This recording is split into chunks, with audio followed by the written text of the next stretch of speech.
Cet après-midi, j'ai l'honneur de vous présenter les prochains panels. Je me présente, je suis Jessica Joseph-Auguste. Donc pour le prochain panel, nous avons l'honneur d'accueillir 2 entrepreneurs de renom sur la thématique de l'avenir des cosmétiques. Dans ce panel, nous explorerons l'avenir de l'industrie cosmétique en mettant en avant les différentes tendances, les innovations et les défis qui la façonnent. Madame Adja Sokona et Madame Alexandra Nganga, 2 entrepreneuses de renom, apporteront leur expertise et leur perspective unique sur cet univers qui est en constante évolution. Mesdames et messieurs, merci d'accueillir Madame Gladys Mignan qui animera ce panel.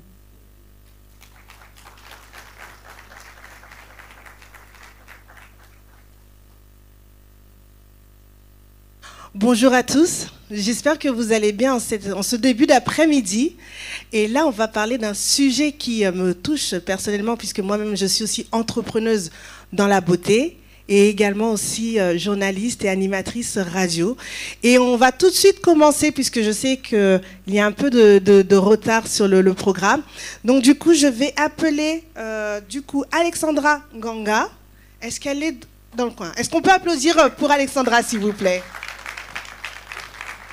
Ensuite, j'appelle aussi Adja Sokona, si elle peut nous rejoindre. Parfait. Installez-vous, mesdames.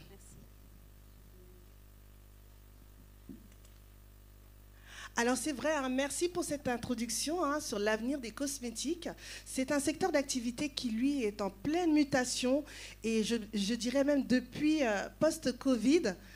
On voit que vraiment il y a un sacré changement dans ce secteur-là.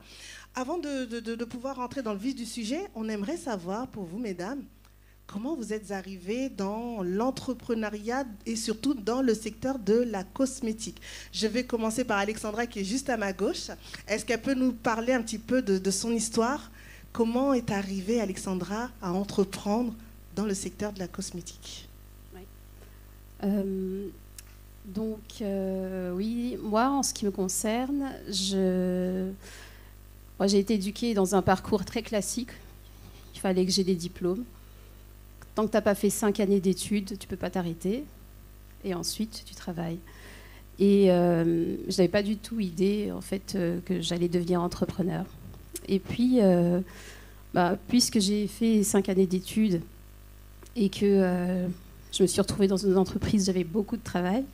J'ai commencé à avoir une vie qui me laissait très très peu de temps pour prendre soin de moi et qui faisait que le soin capillaire, ça devenait vraiment une charge. Pour les femmes qui sont ici, peut-être vont comprendre, il n'y a pas de mots. Il n'y a parfois pas de mots pour qualifier que les soins capillaires sur nos cheveux texturés sont un peu compliqués parce qu'on n'a pas été forcément éduqués pour en prendre soin comme on le fait aujourd'hui. Et donc, c'est après avoir après avoir voulu m'occuper de ces cheveux, quelque part un peu les dompter, c'est un terme assez péjoratif, mais quelque part, il y a une sorte de lutte interne qui se passe avec ces cheveux. Quand on revient au naturel, je vous fais vraiment un raccourci parce qu'on n'a pas beaucoup de temps. Et moi, j'avais envie d'y arriver, sans pour autant que ça me prenne trop de temps, que ça prenne trop de temps. Que ce soit vécu comme une sorte de poids, et puis évidemment parce que j'avais envie d'être jolie, quoi. Donc, et je crois qu'on essaye tous d'être à la meilleure version de nous-mêmes, donc il fallait vraiment que je trouve cette gamme. Et puis il y a pas mal de produits sur le marché, je ne suis pas en train de dire qu'il n'y en a pas du tout, parce que souvent on dit oui, j'ai pas trouvé ce que je voulais, et alors je me suis lancée. La seule chose, c'est que dans le processus, les marques aujourd'hui sont très tentées d'offrir un maximum de produits, de faire des gammes assez grandes, parce que ça permet de consommer et parce que finalement, on a l'impression aussi, dans notre éducation, que plus il y a du produit, et mieux mes cheveux vont se porter. Et en réalité, en comprenant bien comment fonctionne le cheveu et quels sont ses besoins, je me suis rendu compte que ce qui manquait, c'était une gamme simplifiée pour permettre d'avoir des cheveux en bonne santé, beaux, mais sans qu'on ait à passer un temps interminable dessus.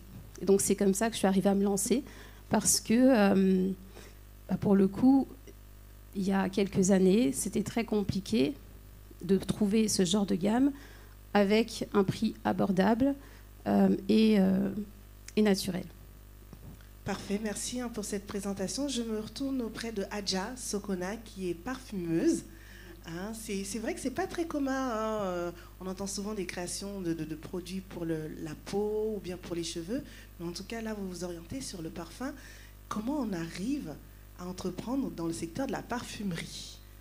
Tout d'abord, bonjour à tout le monde et merci Sheila. Comment on arrive à entreprendre dans la parfumerie? C'est d'abord une question de passion. Je pense que nous tous ici, on est, en tant qu'entrepreneur, la première, je ne sais pas si c'est une qualité ou le premier moteur, ça doit être la passion. Donc je ne suis pas si différente de vous tous. Moi, c'est la passion. Et je dirais non seulement une passion très entretenue, et c'est très culturel chez nous. Je viens d'Afrique de l'Ouest, et vous savez bien que chez nous, l'encens a une place primordiale. Donc je suis née dans ça. Et pardon, j'ai la voix un peu tremblotante. Non, ça va aller, ça va. Est-ce qu'on peut applaudir quand même pour l'encourager, s'il vous plaît? Je vous rassure, je ne suis pas timide du tout. Et du coup, voilà. Et j'ai eu la chance d'avoir grandi dans un cadre familial où l'odorat avait une très, très grande importance. J'avais des parents très, très grands passionnés. Mon papa était un grand collectionneur de parfums. Ma maman aussi, etc. Donc, voilà. Mais jamais, au grand jamais, j'aurais pensé pouvoir en faire un métier, en fait. Voilà. Donc, du coup, j'ai eu une autre vie. J'en ai eu plusieurs, d'ailleurs. Après mes études, etc., ici, bon, j'ai grandi en Belgique. Je suis d'origine mauritanienne et j'ai grandi en Belgique. Et j'ai été faire une grande partie de mes études en France. Et du coup, j'ai été journaliste dans une première vie. Et après ça, le hasard a fait que j'ai dû revenir en Belgique. Bref, j'ai été engagée par une entreprise américaine qui a voulu que je travaille pour... ils avaient une gamme fragrances et je devais faire de la communication sur leurs parfums. Et voilà comment je me suis retrouvée dans le monde de la parfumerie. Et de fil en aiguille, je suis passée du marketing au retail, etc. Et puis, j'ai travaillé pour pas mal de grandes maisons. Après 10, 11, 12 ans, je ne sais pas. Et puis après, évidemment, j'ai voulu me lancer parce que je trouvais que c'était une opportunité incroyable de pouvoir vivre de sa passion, finalement. Et j'avais quand même, ayant justement travaillé pour toutes ces grandes maisons et fait pas mal de secteurs, le retail, l'évaluation, enfin j'ai été dans j'ai vu tous les axes et je me suis dit que je pouvais me lancer parce que j'avais cette parfumerie que je représentais, ces parfums que je vendais, etc., ou que je créais, ça ne correspondait plus à ma vision. J'avais une autre vision et je pense qu'on en parlera plus tard. Et du coup, voilà, tous ces éléments-là m'ont dit, j'ai une passion, j'ai une vision, j'ai des valeurs, pourquoi pas me lancer? Et malgré les obstacles, voilà, je suis là 6 ans après. On va en parler de cette partie obstacles, et ça fait partie du cadre des défis plutôt. Mais avant cela, quand vous avez décidé d'entreprendre, on est dans l'événement Let's Talk Best Business. L'idée, c'est de comprendre, en fait, d'avoir cet aspect veille économique quand on veut se lancer, avoir toutes les informations pour entreprendre dans un secteur donné. Vous, aujourd'hui, en tant qu'expert, ça fait quelques années que vous entreprenez déjà. Quel est votre regard de manière générale sur le monde de la cosmétique à aujourd'hui? Quel est votre constat? Alexandra, allez-y. Alors, c'est moi. En fait, le marché de la cosmétique, c'est un marché qui ne s'arrête pas de grandir. Un marché à plusieurs milliards, des centaines de milliards dans le monde. Je crois, si je ne dis pas de bêtises, en 2020, avec le Covid, confinement, en Europe, on l'estimait quand même à 76 milliards d'euros. C'est compréhensible, vous inquiétez pas. À 76 milliards d'euros pour l'année 2020 en Europe. C'est un marché qui est plein d'opportunités, en fait. Je pense que les gens se rendent compte aussi que des marques se créent, des marques indépendantes, les indie brands, se créent régulièrement. C'est un marché où les barrières sont très faibles, en fait. Aujourd'hui, on peut être dans la finance, on peut être dans le sport ou dans n'importe quel secteur et consulter un laboratoire et lancer sa gamme de produits cosmétiques, que ce soit dans le cheveu, dans la peau, dans le maquillage et même dans la parfumerie en fait. Et tant qu'on respecte la réglementation et qu'on suit en fait les bonnes pratiques de fabrication. Donc moi, mon regard, c'est que c'est un marché avec des possibilités presque illimitées et je pense qu'il ne va pas s'arrêter de grandir, mais c'est un marché exigeant. Un marché exigeant parce que on est passé de toute une ère où il n'y avait que des mastodontes sur le marché qui proposaient des produits très peu naturels, beaucoup d'ingrédients synthétiques, beaucoup d'ingrédients chimiques potentiellement dangereux. Et donc on a des consommateurs qui sont de plus en plus exigeants, de plus en plus informés, de plus en plus frileux. Et c'est un marché où on doit faire de plus en plus d'efforts pour à la fois se distinguer et puis être et répondre aux exigences en fait de chacun, de chacune et de chacun. Parfait, un bon sujet. Et du coup, pour vous, Adja, et notamment sur votre secteur, face à des grands noms qui sont déjà bien présents dans le secteur de la parfumerie, quel est votre regard?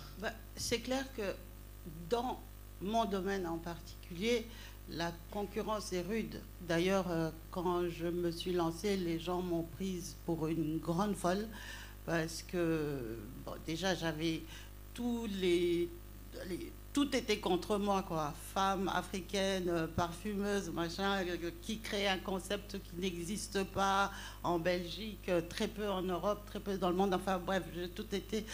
Et donc, dès le départ, on m'avait dit que c'était raté d'avance, mais ça ne m'a pas arrêté. Mais pour rebondir sur ce que Alexandra vient de dire, c'est vrai que c'est un marché très très ouvert, qui donne d'infinies possibilités aux gens, et je trouve que c'est un problème aussi, parce que justement, on trouve un peu trop de n'importe quoi. Pardon, je ne sais pas si je suis claire. Non, mais c'est très très clair. Voilà, et je trouve que c'est ça le problème. Et je trouve aussi qu'il manque, malheureusement, et là je parle uniquement au niveau de la communauté, que ça manque un peu de créativité. Excusez-moi, je suis peut-être... je connais pas tous les acteurs dans ce domaine-là, mais pour ceux que j'ai à croiser, c'est 100 000 produits à base de beurre de karité, machin, voilà. Je trouve qu'on a énormément de possibilités. On vient d'un continent qui regorge de matières premières et que on exploite tous les mêmes matières premières, quoi. Et ce qui est désolant en plus, c'est que moi j'ai beaucoup de gens de notre communauté ou des jeunes qui se lancent, etc., et qui veulent que je parfume leurs produits. Bon, déjà là, je veux dire, pour revenir à ce que Alexandra disait, je ne comprends pas l'intérêt de mettre des parfums dans des cosmétiques qu'on va mettre sur le visage, mais ça c'est un autre débat. Et je veux dire, ok, vous voulez des parfums à mettre dans vos produits pour le corps, pour le visage et tout, typiquement africains, etc., etc. Et vous venez me trouver, moi qui suis en Europe, qui travaille majoritairement avec des labos européens, parce que voilà, je suis ici, alors que chez nous on a tout. Bon, ça induit aussi un autre problème, c'est qu'on n'a pas l'industrialisation aussi adéquate, voilà. Et donc, je trouve que c'est un milieu qu'on devrait structurer pour ne pas perdre justement cette richesse. Déjà, il faut commencer à exploiter les produits que nous avons chez nous, industrialiser tout ça et se diversifier, quoi, être beaucoup plus créatif dans... Je ne sais pas si j'ai répondu à ta question. Non, mais c'était très très bien, parce que c'est quand même un sujet qui, à mon sens, n'est pas abordé. C'est ce côté, en fait, tout le monde veut entreprendre dans le secteur, mais qui, en fait, n'apporte pas forcément de différenciation sur les types de produits à proposer, alors que il y a des besoins qui méritent d'être adressés, et en fait, il y a un trou dans la raquette, ce que je dirais. Alors, on va parler en fait de tendance, ok. C'est vrai que depuis un certain temps, depuis quelques années déjà, les consommateurs, comme vous le disiez Alexandra tout à l'heure, sont très très exigeants sur ce qu'ils vont mettre sur le corps, sur leurs cheveux, sur la peau, et s'orientent beaucoup sur le bio, le naturel, parce que voilà, il y a eu beaucoup de scandales sur des perturbateurs endocriniens et tout ce que cela a engendré. Aujourd'hui, est-ce que ces tendances-là, est-ce qu'on est sur un effet de mode, ou est-ce qu'aujourd'hui, la communauté peut proposer aussi des véritables solutions, ou est-ce qu'il y a encore une prévision sur de nouvelles tendances à venir? En termes de tendances, il y en a deux qui se voient beaucoup et très clairement. Donc on a toute la tendance naturelle, voire bio. Il y a quelques années, quand on se lançait, un produit naturel, c'était « waouh, c'est naturel en plus ». Aujourd'hui, si vous lancez une marque de produits cosmétiques et qui est naturel, c'est normal. Ça ne devrait pas être autrement. Et donc, je crois que la tendance qui arrive, c'est que demain, on vous dira « il n'est pas bio ton produit ?» On ne le regarde pas. Donc, en fait, il y a déjà cette tendance-là, de plus en plus vers le bio. Et après, bon, c'est encore un autre débat, mais tout ce qui est bio n'est pas forcément efficace ou forcément bon. Tout dépend encore des proportions et tout dépend des problématiques qu'on souhaite résoudre. C'est pas parce que c'est écrit bio que ça veut dire que c'est bon pour vous. Et puis, il y a aussi le côté upcycling, donc ce côté de vouloir donner une deuxième vie en ce qui nous concerne dans nos cosmétiques, tout le packaging. Vous avez dû voir aussi beaucoup de marques adopter des systèmes de recharge, des marques qui préféraient avoir des packaging en verre. Le verre, ça coûte cher, c'est lourd, ça se casse, c'est compliqué. On continue encore beaucoup avec le plastique.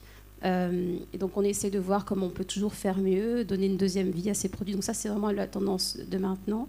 Je pense qu'elle va continuer. On est dans l'électrification dans beaucoup de secteurs. Demain, on va peut-être nous demander d'être sûr que la logistique du fournisseur, elle est totalement électrique. Donc, on a beaucoup... je parle déjà des défis. On a beaucoup de défis. Mais voilà, je pense que ce sont les tendances qui s'annoncent. Et puis, bon, forcément, avec la technologie, on a l'intelligence artificielle, le métaverse. Voilà, c'est intéressant en fait ce développement des technologies, mais ce que je pense qui est important, c'est que ces technologies, même si elles peuvent aider à faire par exemple du diagnostic ou à faire des formules, compléter des formules pour qu'elles soient efficaces, ça ne va jamais remplacer le testing, ça ne va jamais remplacer le diagnostic qu'on peut faire. Quand par exemple vous iriez taper sur une IA, j'ai le crâne qui gratte, j'ai les cheveux qui cassent, qu'est-ce que j'ai ? Il va aller chercher tout ce qu'il trouve et va vous donner une réponse. Ça ne va jamais remplacer un praticien, un dermatologue ou un coiffeur qui va diagnostiquer, regarder l'état du cheveu. Et surtout, ça ne va jamais remplacer le fait d'utiliser toutes ces technologies et le métaverse, par exemple, qui propose déjà des expériences clients avec du testing produit. Je sais que pour la peau, ça se fait déjà. Ça ne va jamais remplacer l'histoire d'une marque et le contact qu'on peut avoir avec sa clientèle. Est-ce que, pour rebondir, donc vous avez déjà anticipé le sujet, mais est-ce que, par exemple, toute l'innovation autour de l'intelligence artificielle, l'intégration de la technologie dans la beauté, comme on le voit, et ça va très très très vite, est-ce que ce ne serait pas aussi un danger pour le secteur? Je peux répondre. Enfin, honnêtement, j'en reviens encore à mon domaine à moi. Moi, je trouve ça une avancée juste extraordinaire dans la parfumerie. Parce que pour répondre à votre question précédente, vous aviez dit... c'était quoi encore? On était sur les tendances. Les tendances, voilà. Lorsque moi, je me suis lancée, il y a quelques années, que je vous ai dit, je lance un concept, etc., c'était totalement ça. C'était la haute parfumerie naturelle, etc. Tout le monde me riait au nez parce que ça n'existait pas, ou alors on avait genre des parfumeries dans les magasins bio, des hydrolats, etc., qui n'avaient aucun sens. Et moi j'ai dit non, je n'ai rien créé en fait. Je repars juste à la parfumerie d'antan, Cléopatra et compagnie. C'était celle, parce que la parfumerie vient de l'Antiquité, hein, et à ce moment-là il n'y avait pas de chimie moderne. Elle prenait ses fleurs, elle écrasait ses fleurs et ses machins, et c'était de la vraie parfumerie. Enfin bref, donc j'ai pas vraiment créé, j'ai juste adapté maintenant. Et à ce moment-là déjà, moi je voyais l'importance du green, du naturel, mais qualitatif, comme Alexandra disait, etc. Et du coup, donc c'est évident qu'on va vers ça. Il faut aller. Mais tout le monde va venir vers le green, etc. Mais il faut aller encore plus loin. Allez, j'ai des idées en arborescence. Allez-y. Je regarde juste à côté parce qu'on va me dire le temps, mais allez-y. Enfin bref, pour répondre à votre question, moi par exemple, dans mon cas, on a beaucoup de mal. Moi, en tant que parfumeuse du naturel, j'ai mon orgue à parfum qui est composé de 500 matières premières. Alors qu'un parfumeur mainstream, comme vous les connaissez, les Dior et les Compagnie, enfin Dior, c'est pas tout ce qu'ils créent pour les grandes maisons, ils ont un orgue à parfum de 500 matières. Et donc, 5000 matières, pardon, donc 10 fois plus. Donc pour nous, il est très difficile d'avoir des molécules odorantes de manière naturelle. Il y a des parfums, par exemple, qui contiennent du muguet. Le muguet, chez Diorissimo et j'en passe et d'autres, c'est une odeur qu'on ne peut pas capturer olfactivement. Donc, c'est très difficile. Et alors maintenant, grâce à la science, grâce à tout ça, il y a une technique d'extraction, parce que pour extraire les huiles essentielles, c'est l'enfleurage, enfin, je passe les détails, c'est la distillation avec la vapeur où on a l'huile essentielle et puis l'eau. Et puis maintenant, il y a une technique d'extraction à base de CO2. Et donc ça, c'est la science qui nous a permis de pouvoir développer ça. Et ça fait que des molécules odorantes qu'on a du mal à capter, et grâce à cette science-là, maintenant, on peut l'avoir. Donc si je veux faire des parfums à base de muguet, j'utilise et en plus de ça, cette technique, tu ne dois pas utiliser de solvant. Donc elle est vraiment naturelle. Tu ne dois pas utiliser de solvant. Enfin bref, voilà. Donc pour moi, c'est essentiel. Et bien évidemment, il faut canaliser, industrialiser. Parfait. Alors, on a parlé tout à l'heure d'éducation. On a parlé entre guillemets, pour reprendre un peu le terme, des champs de différents développements qui parfois sont si néfastes et ne sont pas bien contrôlés, notamment avec l'émergence des réseaux sociaux. Il suffit qu'une personne, elle ait 2-3 connaissances et puis elle lance son produit. Elle peut faire son produit à la maison. Aujourd'hui, dans votre activité, quelle est la responsabilité ou la part d'éducation que vous apportez à votre clientèle pour les sensibiliser sur la façon dont elle doit consommer le cosmétique ou le produit et de manière générale de ce qui est à faire, à ne pas faire? Alexandra, je vais laisser la parole à Alexandra. Il y a deux choses. Nous, en tant que marque, nous sommes responsables d'indiquer précisément comment est-ce que le client peut utiliser le produit et obtenir le résultat qu'on lui promet. Et en fait, ça, c'est notre responsabilité. Je fabrique un produit, je fais l'étiquetage et j'indique très clairement comment il peut l'utiliser. Accessoirement, je peux expliquer de diverses façons, réseaux sociaux, vidéos, etc., comment aller plus loin que le produit. Et vous parliez de ce qu'on peut faire et ne pas faire, et vous parliez de fabrication maison.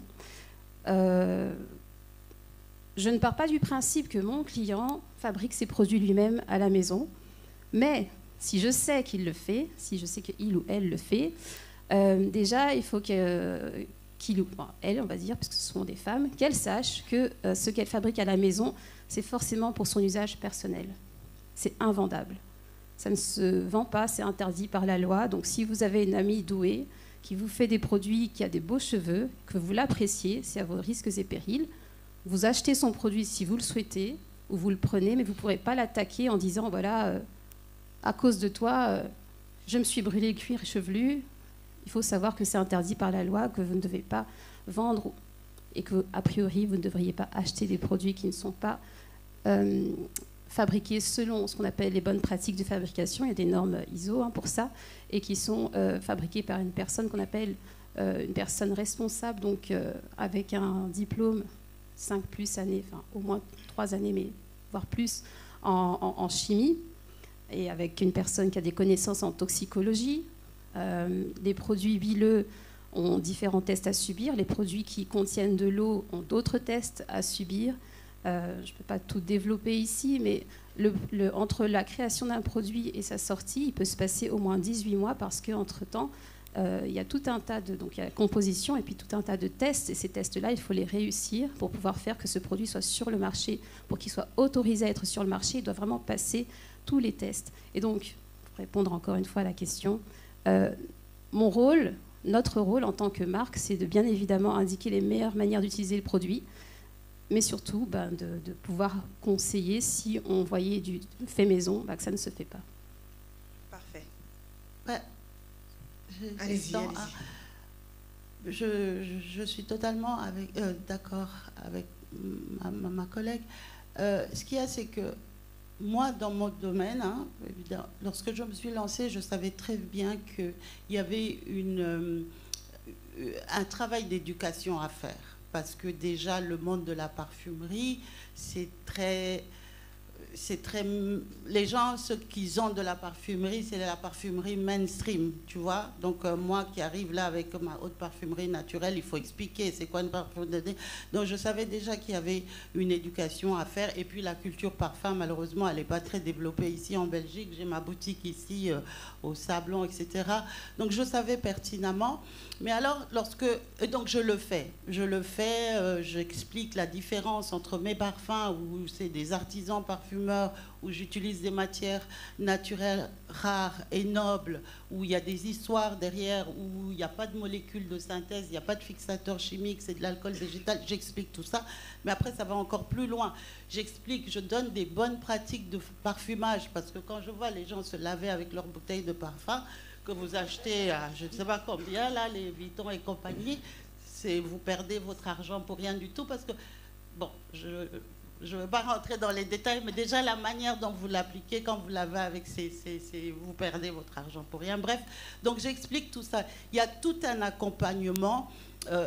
J'explique le parfum. Et puis, moi, je vais plus loin parce que je fais de la création sur mesure.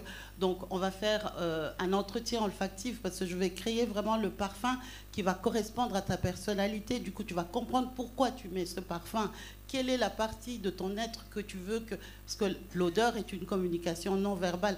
Donc, tout ça, c'est toute une éducation. Alors, pour terminer, quand j'ai les parfumeurs en herbe qui viennent, parce qu'ils ont lu les fiches chez Amazon & Co.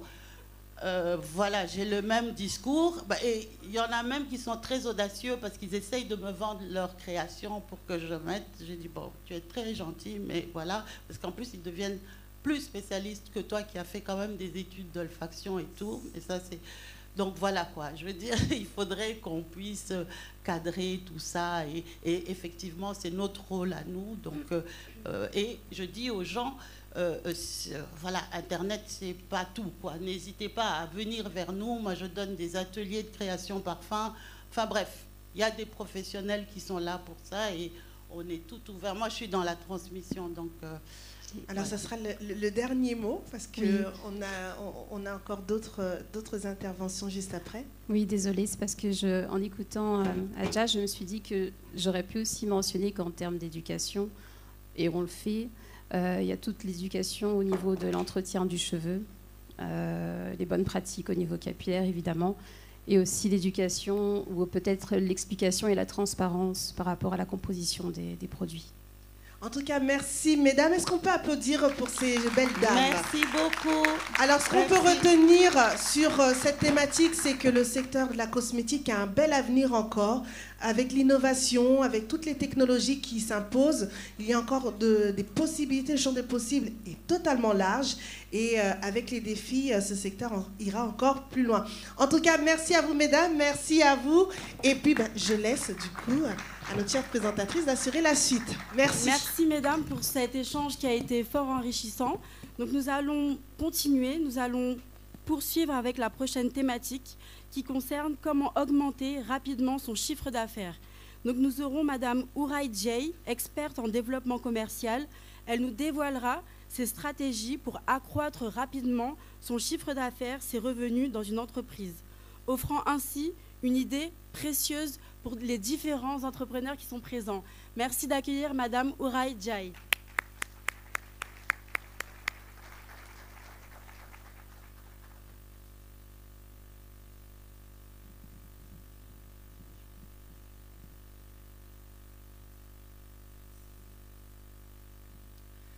Bonjour, comment ça va?